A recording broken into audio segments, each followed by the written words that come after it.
সোমবার নিশা রাত থেকে দীর্ঘদিনের অবহেলা ও স্থানীয়দের প্রতিবাদের পর সোমবার নিশারাত্রে জেলা প্রশাসন শিলচর থেকে মেহেরপুরের বেহাল সড়কে জরুরি সংস্কারের অংশ হিসেবে ব্লক বসানোর কাজ শুরু করেছে।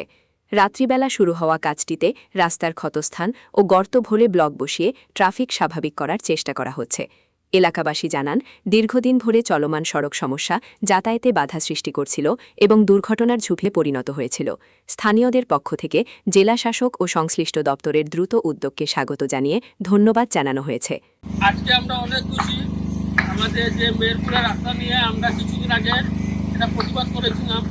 এই প্রতিবাদে আজকে দেখলাম রাস্তা ব্লক বসানো হয়েছে। আমার পিছনে আপনারা দেখতে পারবেন। অসংখ্য ধন্যবাদ জানাই আমাদের শিক্ষা ডিসি স্যারকে।